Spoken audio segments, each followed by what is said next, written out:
Assalamu alaikum, students of class 6. How are you all, students? Hopefully, all will be fine. Okay, students, today we will move towards the new lecture. It is my lecture number 6B in science.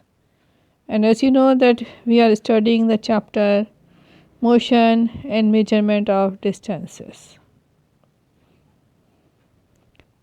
In the previous lecture, students, we have studied about the conversion of units from meter to centimeter.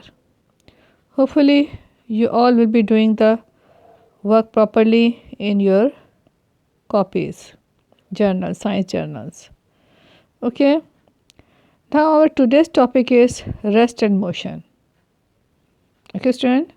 Our today's topic is rest and motion. But before starting this topic, I would like to tell you something about the stationary objects. Okay, stationary objects. What are the stationary objects? The positions of some objects are fixed on earth. Such objects are called as the stationary objects. यानी कुछ objects ऐसे होते हैं अर्थ के ऊपर जिनकी positions fixed होती हैं, वो अपनी जगह से मूव नहीं कर सकते. ऐसे ऑब्जेक्ट्स को हम स्टेशनरी ऑब्जेक्ट्स कहते हैं. For example like as buildings, trees, roads, electric poles, walls in a room, etc. Okay, these all are the stationary objects. Such objects remain at the same place forever. इस तरह के जो stationery objects होते हैं वो हमेशा अपनी ही जगह पर रहते हैं. तो ये हैं stationary objects. Again I am repeating, the objects which are fixed at their position on the earth, they are called as stationary objects. In the list of stationary objects, you can take the names of many. You can give many different examples. Few examples are written in your book, like as buildings, roads, right, like electric poles, walls. These all are the stationary objects. The stationary objects cannot move from their position. They are fixed at their place forever. Okay, students. Now please look at the book, page number 124. I am reading from here. There are many objects around us which are movable, like chairs, table, beds, televisions, light bulbs, light clocks, scooters, cars, etc. However, the movable objects which do not change their position with time and remain at the same place with respect to stationary objects are said to be at rest. ठीक है, यानी क्या मतलब है, हमारे इर्द गिर्द बहुत सारी चीज़ें हैं. लाइक फॉर एग्जांपल छोटी सी एग्जांपल ले लें कार्स की या साइकिल्स की, ठीक है ना, या मोटरसाइकिल्स की. ठीक है, दे कैन मूव. लेकिन जब ये मूव नहीं करती हैं, ठीक है ना, टाइम के साथ और अपने इर्द गिर्द के एनवायरनमेंट के हिसाब से जब हम देखते हैं कि ये अपनी जगह पे रुकी हुई हैं और मूव नहीं कर रही हैं, तो ऐसी चीज़ों को हम कहते हैं कि ये चीज़ें एट रेस्ट है, यानी रेस्ट की पोजीशन में है. ठीक है, means they have the ability to move. इन चीज़ों में एबिलिटी है कि मूव कर सकें. जब इनको एनर्जी मिलेगी, इन पे फोर्स लगाई जाएगी तो वो मूव कर सकें. लेकिन फ़िलहाल वो मूविंग पोजीशन में नहीं है. ठीक है, at the current time they are not in the moving position. ठीक है, according to the surrounding. So they are called as the at rest, the objects at rest. For example, like as the table and chair in your classroom, यानी table और chair जो move कर सकते हैं जब इनको हम फोर्स लगा के ड्रैग करेंगे, अपनी जगह से हटाएंगे तो, अदरवाइज वो एट रेस्ट पे हैं. A book lying on a table, book को आप जब तक उठाएंगे नहीं, लिफ्ट अप नहीं करेंगे, वो टेबल पे पड़ा रहेगा. ठीक है, तो वो रेस्ट पोजीशन में है. A television set in a room, right? A ceiling fan, fan को जब तक ऑन नहीं करेंगे वो एट रेस्ट पोजिशन में है, रेस्टिंग पोजिशन में है. A car standing in a car park, okay, यानी कार जो कि कार पार्क एरिया में है.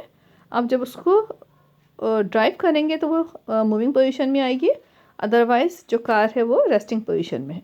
Okay students, I think it is clear to you that the movable objects which do not change their position with time and remain at the same place with respect to stationary objects are set to be at rest. यानी अगर हम जो movable चीज़ें होती हैं, अगर हम उनको स्टेशनरी ऑब्जेक्ट के हिसाब से देखें, उसके लिहाज से देखें, स्टेशनरी ऑब्जेक्ट्स क्या, लाइक बिल्डिंग है, हाउस है, ठीक है ना, स्कूल है, अगर उसके हिसाब से देखेंगे ये तो अपनी जगह पे स्टेशनरी है, ये बिल्कुल मूव नहीं कर रही हैं जगह पे, एक जगह फिक्स्ड हैं ये चीज़ें। लेकिन उनके हिसाब से अगर हम देखें तो ये चीज़ें जो कि मूव कर सकती हैं लेकिन वो मूव नहीं कर रही हैं, ठीक है, लाइक कार, बाइसाइकिल वगैरह, ठीक है। तो ये चीज़ें क्या कहलाएंगी, चेयर वगैरह सब ना, ये चीज़ें कहलाएंगी, ये चीज़ें रेस्टिंग पोजीशन में है, ठीक है। यानी जब इनके ऊपर किसी किस्म की फोर्स अप्लाई की जाएगी, इनको मूव करवाया जाएगा तो ईजिली मूव कर लेंगी, अपनी जगह से मूव करने की एबिलिटी रखती हैं। The condition is that we will apply the force over them, ठीक है।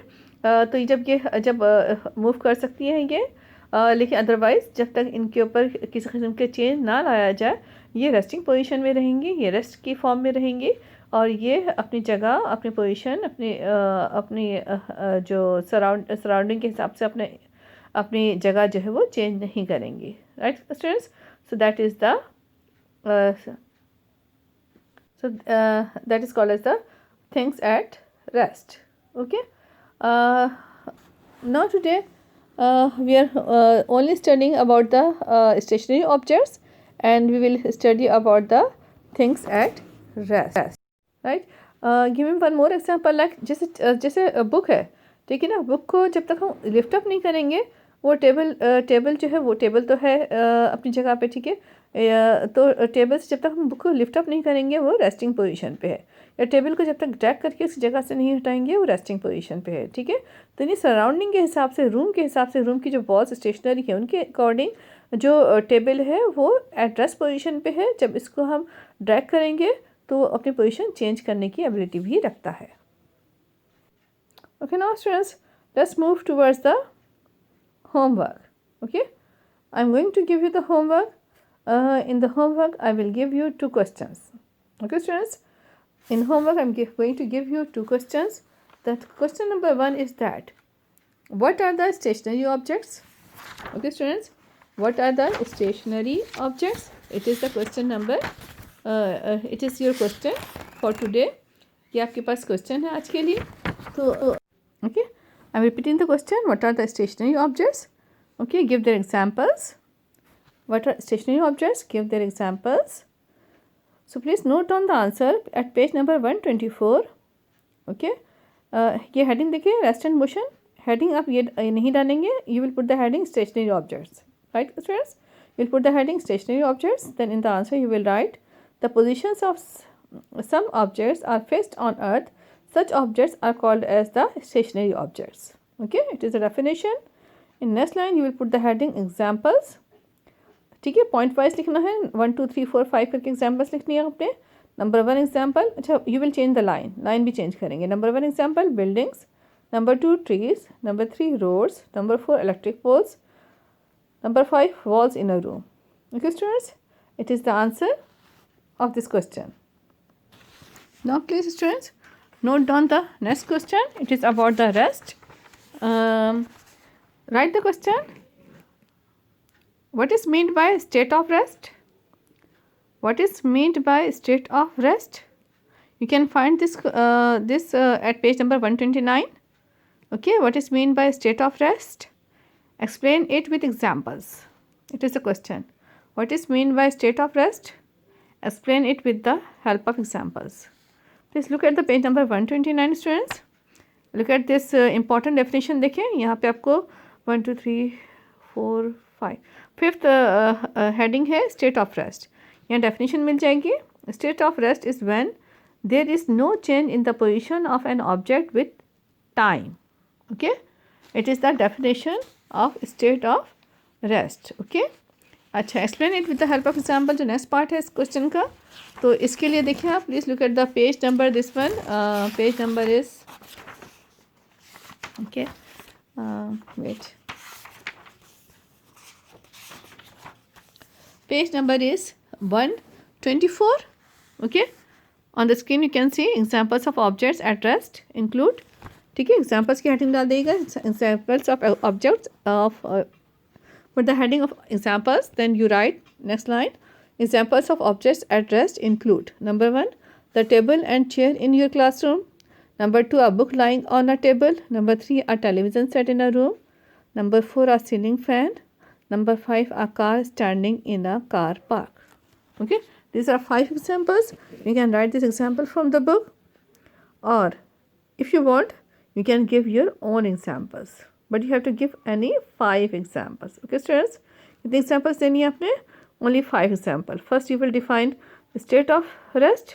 ठीक है ना? वो आप पेज नंबर 129 पे डेफिनेशन मिल जाएंगे, वहाँ से डिफाइन करेंगे. फिर इसके एग्जांपल्स देंगे, एनी 5 एग्जांपल्स. बुक से भी दे सकते हैं, या आपके माइंड में कोई और एग्जांपल हो तो वो एग्जांपल भी आप अपने तौर पे दे सकते हैं. So you have to do these 2 question answer in your science journals. Okay students, please remember it and do your work properly in your science journals. तो आज के लिए इतना ही है स्टूडेंट्स. होपफुली आपको समझ में आ गया होगा, कोई प्रॉब्लम नहीं होगी. So please do it. You can find it at the page number 124 पे आपको एग्जाम्पल्स मिल जाएंगे. तो यहाँ से जो है आप एग्जाम्पल्स अपने नीट जर्नल्स में कर लीजिएगा. Please be careful about your writing. Writing अच्छी करें, नीट वर्क करें, प्रॉपरली करें, वर्क पेंडिंग में न डालें. ठीक है ना? अपने एग्जाम्पल्स भी दे सकते हो सोच के. ठीक है, ख़ुद भी कर सकते हो बस, but please do your work properly on time. Okay, thank you students. Take care. अल्लाह हाफिज़.